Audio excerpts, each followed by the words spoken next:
Okay, miniguns got buffed like over a month ago, and just kind of sliding in last place in terms of YouTubers who have talked about this, but I have something to say. So, miniguns were always probably one of the strongest abilities in the entire game. I know I said this last time with Dragon Slash, but there are a lot of amazing abilities in this game, and I'm not saying it's necessarily the strongest ability, but it's certainly up there. And even before the Happy Holidays team perk rolled around, reducing the ability cooldowns by 40%, with this exact loadout that I'm showing here with Commando Spitfire in the lead, your cooldown for the minigun was about 18 seconds, which is pretty good. I mean, that was a very viable loadout. The problem is, in a conventional mission, 18 seconds is still just too much. Some people might disagree with this, and that's definitely going to be a topic brought up later when I mention the other side, because this guy will have a 27-second cooldown. 18 seconds was still a bit brutal because what we're doing here is everything in my support squad is effectively buffing the minigun. The only thing that I have for anything extra is Battle Beat, giving you a little bit of Rock and Riff bonus, and the Going Coconuts, which will just buff all of your damage. That's definitely going to be okay when you're not having the minigun active, but generally in my personal view of things, if you're going to dedicate a loadout to, say, a minigun or any ability like Shockwave or Dragon Slash, etc., you're going to want to have that ability up and usable as long as possible. It's kind of like, just for a conventional soldier build, if I'm going to be buffing my assault damage, I want it to always be buffing my assault damage, or at least always be able to use an AR. That's like having a loadout just like this, going for buffing assault weapons and SMGs, and then saying, oh, but you're going to have to use your SMG for 15 seconds at a time with a 20-second downtime. Like, that just, that doesn't make a lot of sense to me. Now, I understand that a lot of loadouts are used for fun, but I'm a little bit more boring than that, Like, I think that Shockwave is fun, and I really like using the Seismic Smash from Outlanders, but that's not something I would actually use in, like, any mission that's going to cause me any difficulty.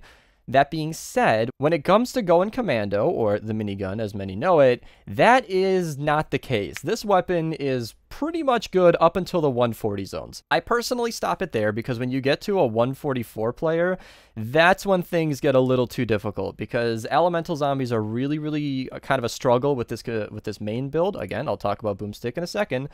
And when enemies get as high as 163, you're going to need a good team and some good traps if the minigun is really going to be your main DPS. That being said, if you have like a mini boss with no element, or, fun fact, miniguns are currently glitched as I'm recording this. This might be patched in the future. Somebody can comment below. That smokescreen mini bosses actually get affected by the minigun altogether. That's because of a weird quirk in this game and something that I'll explain later. Ranged weapon damage is different than the minigun. The minigun is not technically classed as ranged weapon damage, it is an ability. So, as I'll show later, here, Ghoulish Cackle, that does increase your ability damage. However, something that I didn't know quite a while ago when I was going to make this video is that Mad Tidings and Startup, two of the best perks in the game, they would be amazing for the minigun. They buff ranged weapon damage by 1% up to 25, and then for the other one, Mad Tidings, it's 50. That buffs ranged weapon damage, not the minigun. The minigun is an ability, so unfortunately these do not count, which is a great thing to know. I'm glad I tested it. You can see here on the screen that my base damage does what it does, and then with Mad Tidings in my loadout, it just stays the same, and with Startup, it also stays the same. I just put on a dead perk for these tests just to show you, like, in isolated scenarios, they do nothing, and it's a good thing to know I mentioned because I was using this in the very beginning, both of these perks, thinking that it was helping me all this amount. Meanwhile, the entire time I had a dead perk. Now, that's also important to know with Wukong. I thought explosive rounds would work. They don't. I mean, unfortunately, when I show you this build, it's pretty refined. Survivalist does get activated. You can ask some specific questions in the comments below. I'd highly recommend testing stuff, you guys. You don't have to complete a mission. Just log in, use the minigun, look at your damage, maybe even record yourself with OBS. It's free. It doesn't need to look good so long as you can read the numbers, and then just see what works. Like, locked and reloaded is going to be useless because you never reload. Assault crit damage isn't going to count because it's neither of those things. I'll stop that there, but Battle Beat does actually activate because Battle Beat is activated from traps even. So even just setting up the main traps for your mission, a bunch of gas traps or broadsides, whatever it is that you use, getting those kills will have Battle Beat active, and that's one of the reasons that I go for this because it's almost never active. When you're just running around killing stuff generally, 10 enemies in 9 seconds, by the time you've killed 10 enemies, usually the crowd of zombies you're shooting is probably dead already. So it's kind of pointless, but when you're actually defending, your traps will be killing stuff, and this will be active most of the time, and that's extremely useful when it comes to killing the mini-boss, because, like I said, if you're using this responsibly, you're probably in a zone where you and your team members are going to be able to handle this anyway, so you're not going to be crutching too heavily on the minigun, so I'll admit that the Battle Beat perk isn't even necessary. So 6 minutes into the video, we're finally going to be talking about what these perks actually do. It's pretty self-explanatory, seeing as Commando Spitfire gives you the decreased cooldown by 66%. That stacks differently with Happy Holidays. It applies afterwards because, you know, 106% cooldown would bring you down to, like, -6%, and that's kind of impossible, so it's not going to make a difference. I will say that the Soldier cooldown reduction does apply to this. So if you use Happy Holidays and Commando Spitfire in conjunction, it's about a 5.5-second cooldown, I do believe. This is actually accurate when you look at the stats here. So it is a 20.4-second cooldown. So it's about 5.5 seconds because it lasts 10 seconds, which takes 10 seconds off your cooldown, and then you're basically good to go in about 5 seconds, which, as I mentioned, 18 seconds is too much in a conventional mission, but when you're playing, like, for real, 5 seconds is pretty much good enough. In fact, one of the things that I was considering when I was talking to people about this build is maybe swapping out Battle Beat or something for something that buffs Shockwave. So I'm not going to go too much into this Shockwave conversation because it's kind of like a preference thing, but I know that there's somebody in here, like Short Fuse decreases it, somebody in here buffs the damage. There, no, one of these buffs the damage. I'll find him or not, it doesn't matter. If you can buff the Shockwave damage or something like that, that'll give you just a little bit of extra DPS while you're waiting for your minigun to come back, because you can just slam on the ground and kill something. I find that to be a very useful ability, and you'll have plenty of energy because, I mean, you're going to spend a bunch of time in your minigun anyway. Obviously, Thick Birthday Lady is for Ain't Done Yet. I think that there's somebody else as a replacement for this, but I don't know what it is, and she was only in the game for like a week that one time and hasn't come back. So this is who we're looking for. What's the name of him? Sergeant Jonesy. He's a pretty common one. I do believe he's base game. I'm going to check while I'm talking here. That 5-second reduction is pretty obvious. He is base game, so you can recruit him right here for that amount if that's worth it to you. I would say if you're really trying to make this work, then that is kind of worth it, because you want to get your minigun as refined as possible, but that's going to vary from person to person. And then First Cup of the Day is kind of great. I don't know what the base crit chance on the minigun is, but I do know that it does have a crit chance, and it does crit somewhat often while you're shooting. And he ups it by a crit rating of 10, which is not significant, I'll be completely frank. But the crit damage by 100% kind of is. That's a lot of extra damage. He's just kind of good to have. It's not that big of a deal, but if you're, again, just trying to buff your minigun, he's a great one. Now, who's not a great one is one that I know is going to come up, and he might not be, I don't even know where he is. He's the guy with a Snowin' Commando. Great pun, Epic. That is like a 5% extra damage. It's like barely anything at all. 19 base water damage is not a lot.